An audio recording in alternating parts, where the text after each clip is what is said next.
program will begin momentarily.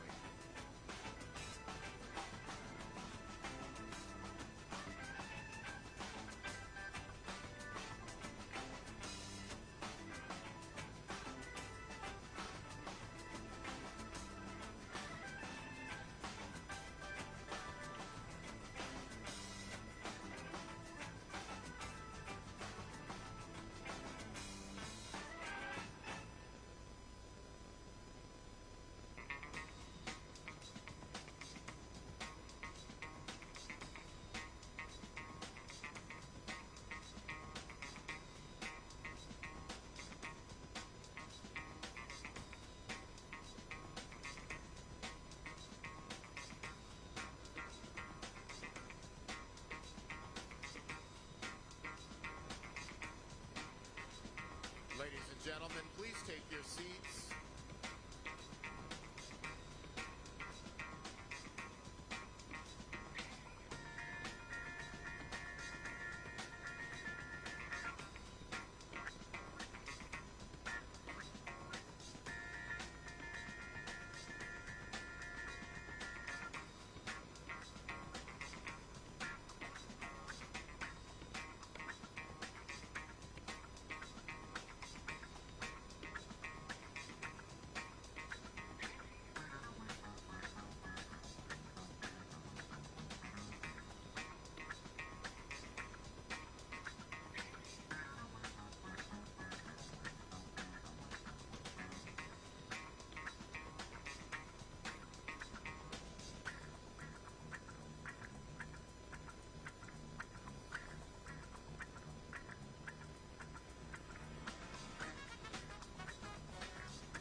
Ladies and gentlemen, welcome to the 49th Annual National Association of Black Journalists Convention and Career Fair.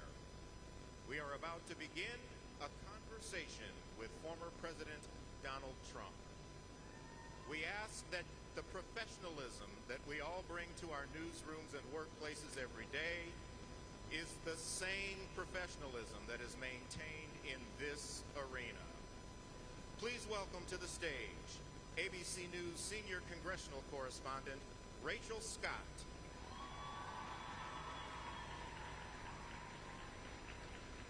Semaphore political reporter Kadia Goba.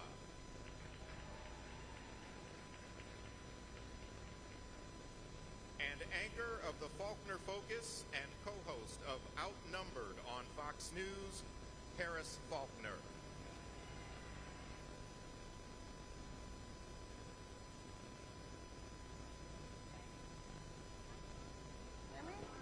Here we go. Test, test, test.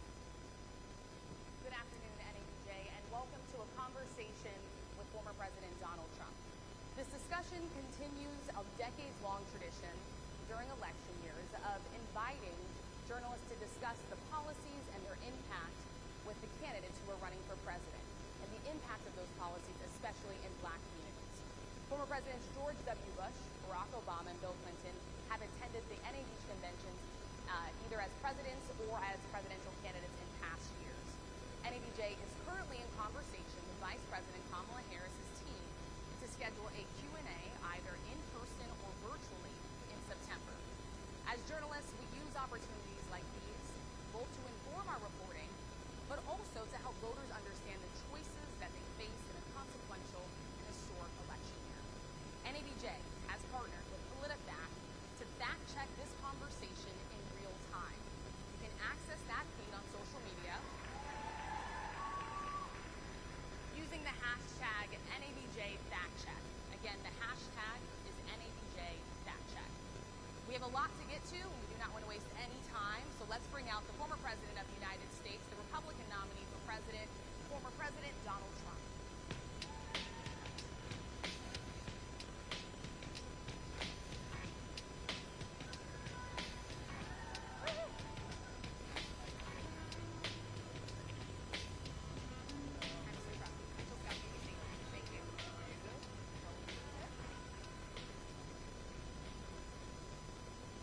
Mr. President, we so appreciate you giving us an hour of your time.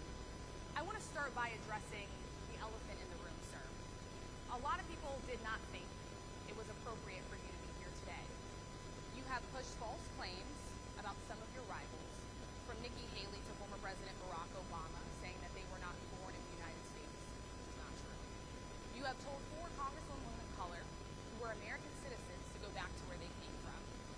You have used words like animal and rabid to describe black district attorneys.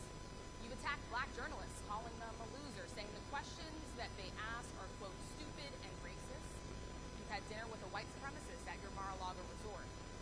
So my question, sir, now that you are asking black supporters to vote for you, why should black voters trust you after you have used language like that? Well, first of all, I don't think I've ever been asked a question so in such a horrible manner. First question. You don't even say, hello, how are you? Are you with ABC? Because I think they're a fake news network, a terrible network. And I think it's disgraceful that I came here in good spirit. I love the black population of this country. I've done so much for the black population of this country, including employment, including opportunity zones with Senator Tim Scott of South Carolina, which is one of the greatest programs ever for black workers and black entrepreneurs. I've done so much, and you know, and I say this, historically black colleges and universities were out of money, they were stone cold broke, and I saved them, and I gave them long-term financing, and nobody else was doing it.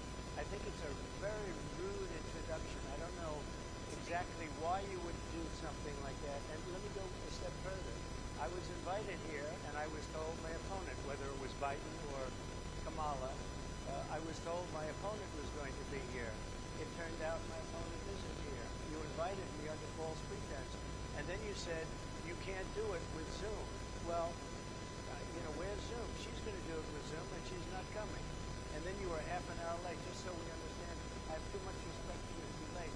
They couldn't get their equipment working, or something Mr. was President, wrong. I would love think you it's to a answer the very question on nasty your rhetoric question. and why I have you think answered that the black voters question. should trust you with another I 4 have years. been the best president for the black population since Abraham Lincoln. Better That's than, my answer. Better than President That's Johnson, my who signed the answer. Voting Rights And Act? for you to start off a question and answer period, especially when you're 35 minutes late because you couldn't get your equipment to work in such a hostile manner, I think it's a disgrace. Let me just ask a follow-up, sir, and then we'll move on to other questions here. Some of your own supporters, including Republicans on Capitol Hill, have labeled Vice President Kamala Harris, who is the first black and Asian American woman to serve as vice president and be on a major party ticket, as a DEI hire. Is that acceptable language to you? And will you tell those Republicans and those supporters to stop it? How do you define DEI? Go ahead. How do you define Diversity, equity, and inclusion? Okay, yeah, go ahead. Is that what your definition? That is Give me a literally definition. the words. Would you give me a definition? DEI. Give me a definition. Sir, I'm asking you a question, No, a you very have to direct define question. it. Define it for me, if you I would. just defined it, sir. Do you believe that Vice President Kamala Harris is only on the ticket because she is a black woman? Well, I can say no. I think it's maybe a little bit different. So I've known her a long time indirectly.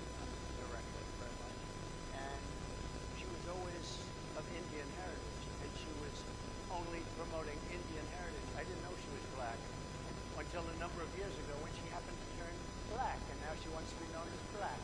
So I don't know, is she Indian or is she black? She has always But you know identified what? as a black woman. I respect She went to a either historically one. black college. I respect either one, but she obviously doesn't.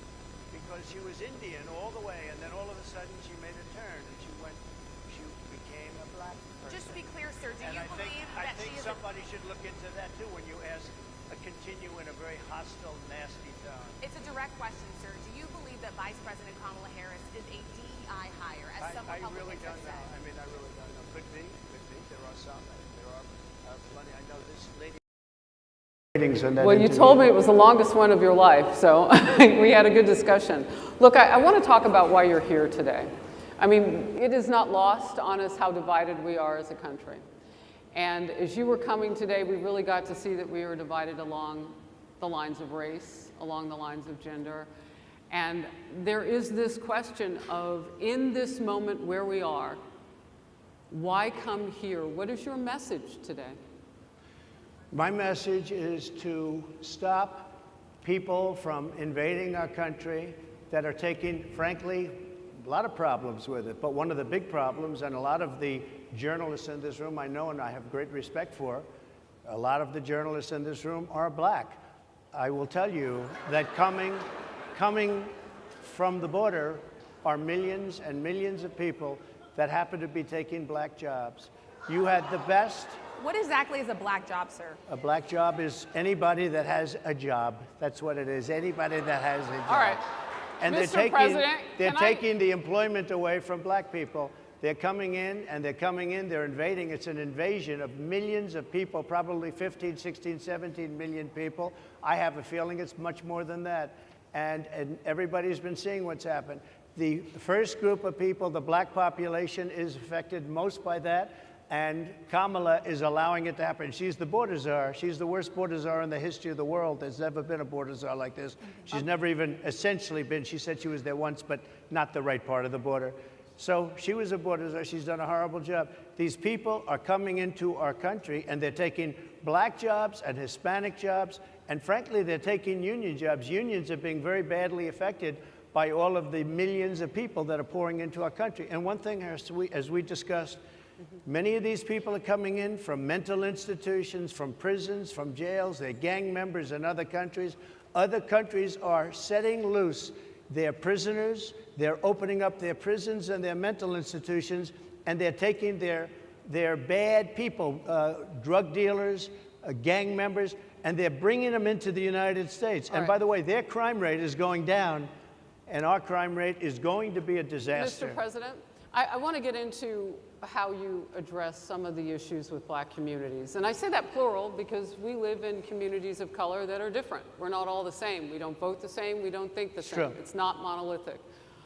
So as you come here today, I want to talk about something that bursts. And this is the weight of the inflation on this country right now.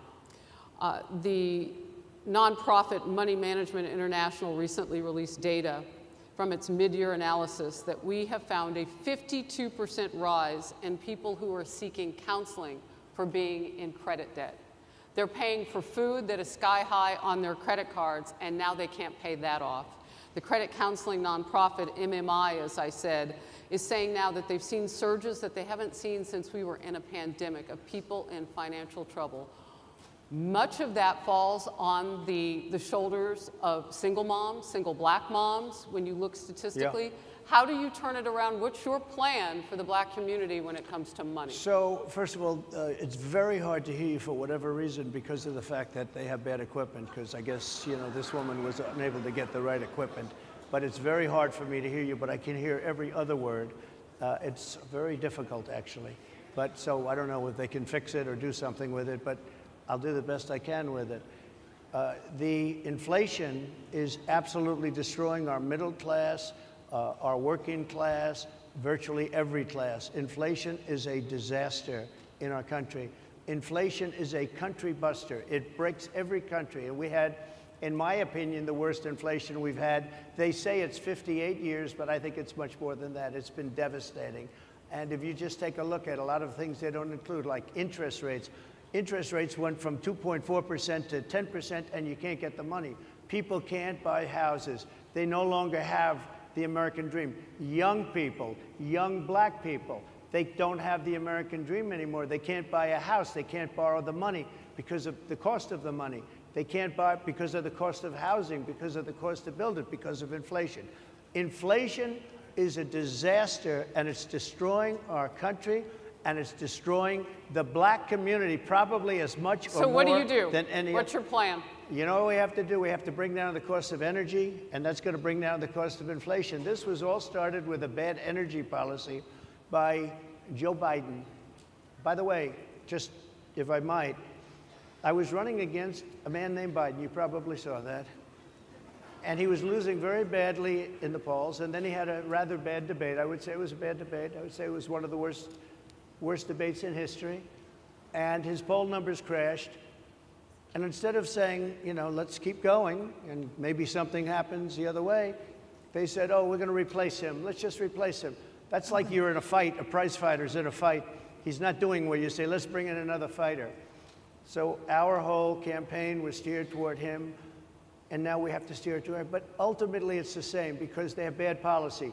They have policies of open borders, unbelievable open borders, horrible energy policies. They want to get rid of, as you say, gasoline in cars. They want to get rid of oil. They want to get rid of efficient heating. Mr. President. Environmentally, what they're doing is killing our country. They're absolutely destroying our country. But the inflation is the thing that's hurting the black worker, the black population, and every other population within our country. Inflation is the worst it's been, I think, in over 100 years. And they'll fact check it. They'll say it's only 58. Whatever it may be, they don't add all the numbers. They don't add the really bad numbers, and you can check that too. But inflation, Harris, is absolutely destroying this country and the people in our country. Yes, Mr. ma'am. President, can I ask you another question Yes, that is also impacting black Americans? And that's very clear now. Good. I'm sorry? It's very clear. I hear you. Okay. So Sonia Massey, someone from Illinois, an unarmed black woman, was shot the other day in her home by a deputy sheriff. The deputy has since been charged with murder. You've said police would get immunity from prosecution if you win. Why should someone like that officer have immunity, in your opinion? Immunity? Immunity. I don't know the exact case, but I saw something, and it didn't look good to me. It didn't look good to me. Are you talking with the water, right? Yeah, well, police unions are not backing this person either. Okay. But again, why would... They're going to be charging the officer. I guess they're charging the officer. So why should he receive immunity?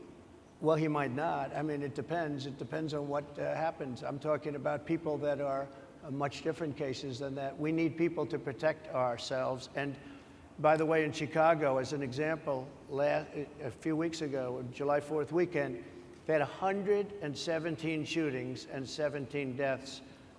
Nobody wants that. Nobody wants that. We need to have our police officers have the respect and dignity back. In this particular case, I saw something that didn't look good to me. I didn't like it. I didn't like it at all. So can you get a little more specific back to the immunity question? Who would make those distinctions? Well, right now, for the most part, people are protected by their unions, by their police unions, or by their police departments. But I'm saying if I felt, or if a group of people would feel that somebody was being unfairly prosecuted because the person did a good job maybe with crime, or made a mistake, an innocent mistake. There's a big difference between being a bad person and making an innocent mistake. But if somebody made an innocent mistake, I would want to help that person. What would those exceptions be? What would determine an innocent mistake? You go after somebody and it's a very close call and it's very dangerous. And you know, they have, the policeman's life and woman is a very difficult thing because sometimes you have less than a second to make a life and death decision. And sometimes very bad decisions are made.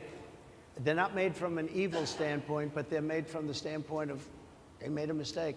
So I want to follow up really quickly. I find it interesting because you do talk about reining in prosecutors, especially when it comes to prosecutors that are prosecuting you. Why doesn't that skepticism apply to law enforcement? Well, I've been prosecuted because I'm a political opponent of two people that have weaponized our justice system. I've been prosecuted. I just won the big case in Florida. Everyone said that was the biggest case. That was the most difficult case. And I just won it. Now, Biden has a similar case, except much worse. I was protected under the Presidential Records Act. Biden wasn't, because he wasn't president at the time. And he had 50 years worth of documents. And they ruled that he was incompetent, and therefore he shouldn't stand trial. And I said, isn't that something? He's incompetent and he can't stand trial, and yet he can be president. Isn't that nice? Mr. President, but they released him on the basis that he was incompetent. They said he had no memory, and he was a nice old guy, but he had no memory, and therefore we're not going to prosecute him. I won the case, and it got very little publicity. I didn't notice ABC doing any publicity on it, George. We covered you extensively, sir. I'd love to move over on to different topics. I didn't notice you do any publicity on it at all. I won the case, the biggest case. This is an attack on a political opponent. I have another one where I have a hostile judge. We have you for a limited time, sir. I'd love to move on to different topics. No, excuse you. You're the one that held me up for 35 minutes, just so you understand. If we can move on now to the state of the race, sir, I want to get back to the campaign. Senator J.D. Vance is your running mate. He's had a lot of controversy lately, and I want to read you a few things that he has said in the past. He said the Democrats running the country are a bunch of childless cat ladies who are miserable at their own lives and the choices they've made, and so they want to make the rest of the country miserable too. He's not talking here about how great it is to be a parent. He's attacking what he says are the choices people are making to not have children. Did you know that he had these views about people who do not have children before you picked him to be your running mate, and do you agree with him? No, I know this. He is very family-oriented, and he thinks family is a great thing. That doesn't mean he thinks that if you don't have a family, it's not. I know people with families. I know people with great families. I know people with very troubled families. And I also know people with no families. They didn't meet the right person. Things happen. You go through life, you don't meet the right person. But he's not just talking about families here. He also says that people that don't have children should get less votes than those that do. I'm just speaking for myself. Is that your campaign I think position? I'm speaking for him too. He strongly believes in family, but I know people with great families. I know people with not great families that don't have a family. And the people without the family are far better. They're superior in many cases, okay? He's not saying they're not. What he's saying is that he thinks the family experience is a very important thing. It's a very good thing. But that doesn't mean that if you grow up and you grow older and you don't meet somebody that would be wonderful to meet and would have been good, that that's a bad thing. He's not saying that. My interpretation, you'll have to ask him actually, but my interpretation is he's strongly family-oriented. But that doesn't mean if you don't have a family, there's something wrong with it. Just one last point and then we'll move on. Just one of the bedrock principles of American life is one person, one vote. Senator J.D. Vance has suggested that someone who has children should have more votes than a person who does not have children. I just want to be clear here. Is that the position of your campaign? Well, no, but it's not something I have ever heard before. I can tell you this. Right now you have illegal aliens coming into our country, many from prisons and many from mental institutions, and they want to give them votes. I don't think they should have votes. They came into our country illegally, and they're taking the vote away from all of the people in this room that have been here a long time, that have worked hard, that in many cases, and you'll see this happening, if I'm not elected, you're going to see it happening. If I am, you're not going to have any problem. But you're going to see it happening a long time. You're going to see the people in this room and people outside of this room are going to be losing their jobs to people that have come into this country illegally. Mr. President, can we stay with just kind of the state of the race right now? Because I felt like that vice president question, candidate question was right in there with that. So let's talk about J.D. Vance for a little bit. He's had some stumbles out of the gate. I don't know if you're hearing what we hear as reporters, but it's been a tough couple of weeks for him. Why did you choose J.D. Vance? Why did you choose him? And I'm having a hard time hearing too. I chose know him everybody because, out there can, but it's hard I'll tell to you hear. why. I chose him because he's a very strong believer in work and the working man and woman, and especially the working man and woman who have been treated very unfairly, because you have many of them in this room. But you have many of those people, they were treated very unfairly. They worked very hard and they were treated unfairly. He wrote the book that became a bestseller. The movie became a smash hit. He's a very smart guy without the benefit of having a family that has contacts, like a father that was well connected. He got into Yale Law School. He graduated in 2 years from Ohio State, summa cum laude. I mean, you take a look at, you know, his career has been an amazing career. He started off at a level with a difficult family situation, very difficult with the mother and the father and everything else. He ends up going to Yale Law School and was one of the top students, became the head of the Law Journal. I mean, that's an amazing thing. He's a 4-year, he was in the military with great distinction for 4 years, got out, went into business, became successful in business, very successful in business actually, did public offerings and other things. And I have to believe in that. I mean, he's somebody that was born in a rough situation. Most of the people know that situation because it was very well documented in his book. And I have a lot of respect for somebody that can get into Yale and become one of the best students in Yale, that meets a young woman at Yale who was also outstanding, and they get married, they have a beautiful family, but he had he's made himself an amazing life. He then goes to Ohio, lives in Ohio, and he had my endorsement. That helped. But he wins the Senate. He becomes a United States Senator. So he's a United States Senator. And so, Harris, like I respect you for your success, I respect people for their success. The reason I asked the question is because the last time you and I sat and talked was the day that you were shot. We'd been together for much of that day. You left to go to Butler, Pennsylvania, and we didn't know what was next. Yeah. And 2 days sorry. after that, I cannot understand your microphone. I know, is so it is muffled. really hard for me to understand it's just, you too. I can understand you perfectly. Because Whoa. she's closer. I can understand you. Happy to hear that, sir. But I can't Really happy to hear understand, that. Harris, I have a few more questions. because of the distance, and the mics are really in lousy shape, but I cannot understand Are you asking a question? what you're saying. So what I wanted to say was the last time we spoke, you said some words that were prophetic because I asked you who you wanted to choose for vice president. Yeah. And you said normally it really wouldn't matter what they would bring, you choose somebody that you think has a future, that sort of thing. But you said these words 3.5 hours before an attempted assassination on your life. You told me that bad things happen, Harris, and that's why this decision is important this time. Bad things happen, you said it twice. When you look at J.D. Vance, is he ready on day one? Does he what? Ready on day one, if he has to be. I've always had great respect for him, and for the other candidates too. But I will say this, and I think this is well documented, historically, the vice president in terms of the election does not have any impact. I mean, virtually no impact. You have 2 or 3 days where there's a lot of commotion as to who, like you're having it on the Democrat side, who it's going to be. And then that dies down, and it's all about the presidential pick.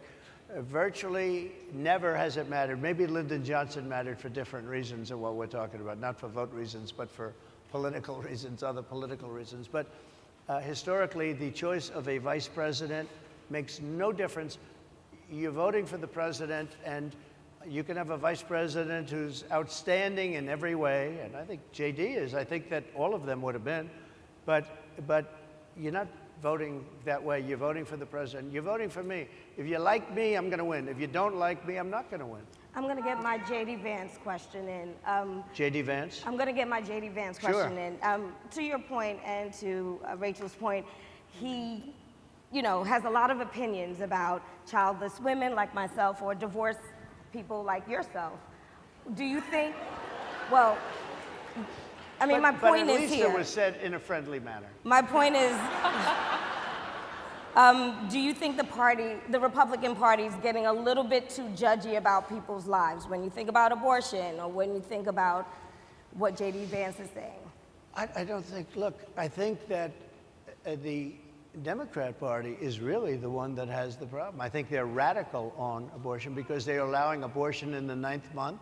They're allowing the But death. I think it's they're about allowing freedom, the right? death of a baby after the baby is born, based on Sir, the governor is illegal of Virginia. in every state in the That's country. Based on the governor of Virginia, Executing a they're baby in allowing the every death state of in the the country baby is illegal. after it's born. It's They're a allowing crime. abortions in the 8th and 9th month. Well, of Democrats pregnancy. have denied I think they're right.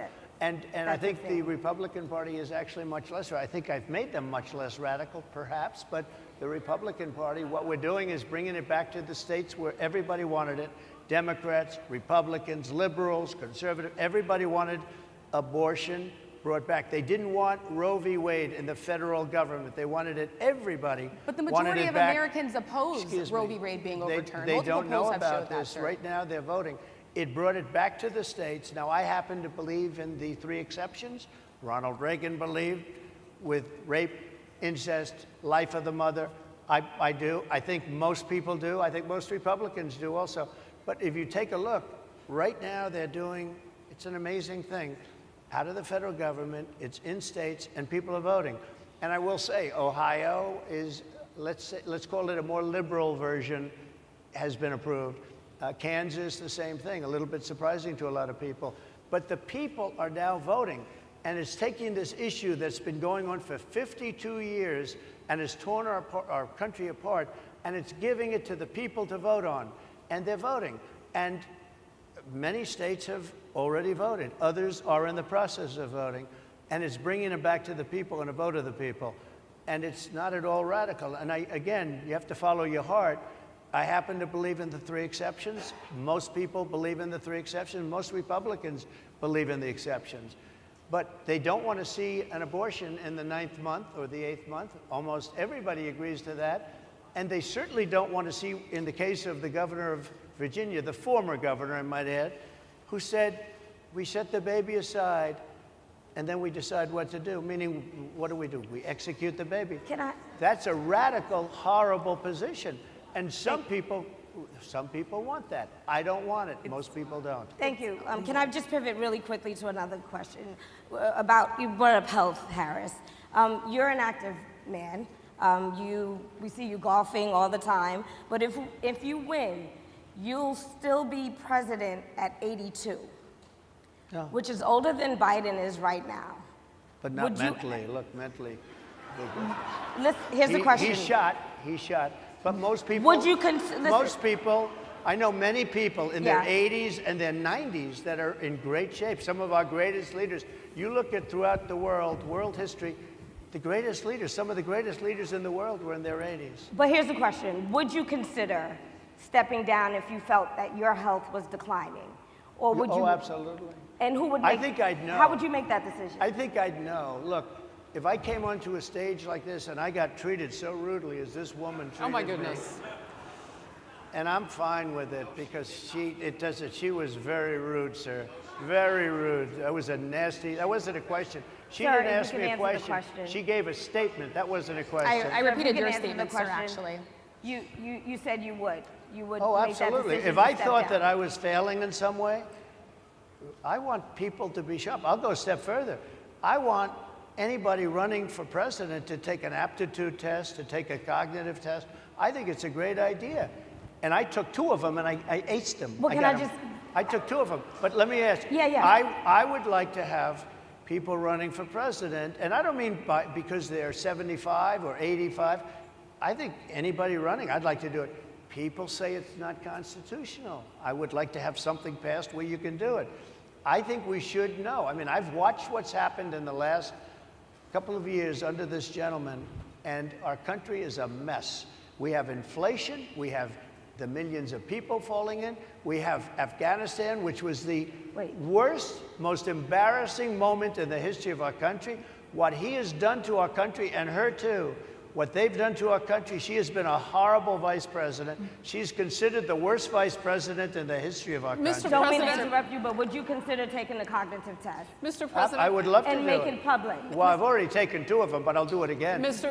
President, how do you intend to... I suggested, Harris, that let's take one.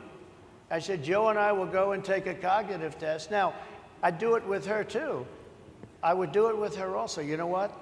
She failed her law exam. She didn't pass her law exam, so maybe she wouldn't pass the cognitive test. Mr. President, are you saying she wouldn't pass? Just to be clear, I'm just giving you the facts. To be clear, you don't think I'm Harris? just How do you giving the intend facts. She and didn't look. pass her bar exam, and she didn't think she would pass it, and she didn't think she was going to ever pass it. And I don't know what happened. Maybe she passed it. She did pass it. There's a man over here. I think he pass must work for Mr. her. President, I would love to ask you about January 6th. You've called yourself the candidate of law and order. Yeah. When Time magazine asked you if you would consider pardoning all the rioters, you said, yes, absolutely. Sure. You called them patriots. 140 police officers were assaulted that day. Their injuries included broken bones, at least one officer lost an eye, one had 2 cracked ribs, 2 smashed spinal discs, another had a stroke. Were the people who assaulted those 140 officers, including those I just mentioned, patriots who deserve pardons? Well, let me bring it back to modern day. Like about 5 days ago, we had an attack on the Capitol, a horrible attack on the Capitol. You saw the people that were protesting and spraying these incredible monuments, bells, lions, all these magnificent limestone and granite with red paint, red spray paint, that will never actually come off, especially in the limestone. It will never, I'm a builder, I know about this stuff. It'll never, you'll see it in 100 years from now. They viciously attacked our government. They fought with police. They fought with them much more openly than I saw on January 6th. What's going to happen to those people? What's going to happen to the people in Portland that destroyed that city? But sir, my question is on those. What's going to happen to the people that tried to burn my question is on those rioters who assaulted officers. You have to would you pardon what's those going to people? happen? Oh, absolutely, I would. You if would they're pardon innocent, those? If they're innocent, I would pardon them. They've been convicted. And by the way, the Supreme Court just well, they were convicted by a very tough system. How come the people that tried to burn down Minneapolis, how come the people that took over a large percentage of Seattle, how come nothing happened to them? How come the people But sir, we're talking about people that were seen beating officers with flagpoles, dragging them down the stairs. They're on video. Have you seen that video, sir? Oh, really? Well, you would pardon those rioters? They shot a young lady in the face who was protesting. They shot her in the face. You know, nobody died that day. You do know that. But people died in Seattle. Nobody died, but people died in Minneapolis. You know people died in Minneapolis. And nothing happens, and nobody ever talks, and nothing happens to those people. But you went after the J6 people with a vengeance. And I'll tell you what about the cops that were, and I'm all for the police, as you know, but what about the police that are ushering everybody into the Capitol? Go in, go in, go in. What about that? Look, nothing is perfect in life, but you have people from Minneapolis, you have people just from 5 days ago in Washington, D.C. They were having fist fights and fighting with the police. They were spraying and destroying. They were desecrating our monuments in Washington, D.C. 5 days ago, and nothing happened to them. And you can't have two systems of justice. That's why they went after me as a political opponent, because they felt they couldn't win without doing that. And we're going to win our cases, and we're going to be vindicated. But I have to spend a lot of time on that, and money. That's what they want. After the election, they won't care. Although in my case, I think they probably will, because the hatred is pretty deep. But I'll tell you, they went after me as a political opponent. That's never happened in our country before, and it sets a terrible, terrible precedent. What do you do on day one if you win? What's your first thing? What do? I close the border. And I do two things, because I can do a lot of things simultaneously. I close the border. We don't want people coming in. We want people to come in, Harris, but they have to be vetted. They have to be checked. They have to come in legally. We want people. I want people to come into our country, but they have to be vetted. They have to be checked. So when you say, what do? That, and I drill, baby, drill. I bring energy way down. I bring interest rates down. I bring inflation way down, so people can buy bacon again, so people can buy a ham sandwich again, so that people can go to a restaurant and afford it. Because right now, people can't buy food. Your grocery bills are up 40, 50, 60%, right? She's agreeing to me. Oh, she's agreeing. Thank you. I like you very much. Mr. President, I think we are. But it's true. Your grocery bills are up. And then they're mandating that you buy an all-electric car. You know, Elon Musk endorsed me, and he's a friend of mine. He's a good guy. He's a smart guy.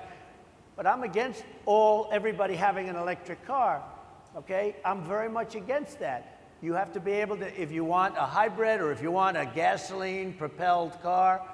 But, you know, we have more liquid gold, gasoline, oil, under our feet than any other country. More than Saudi Arabia, more than Russia, more than any other country.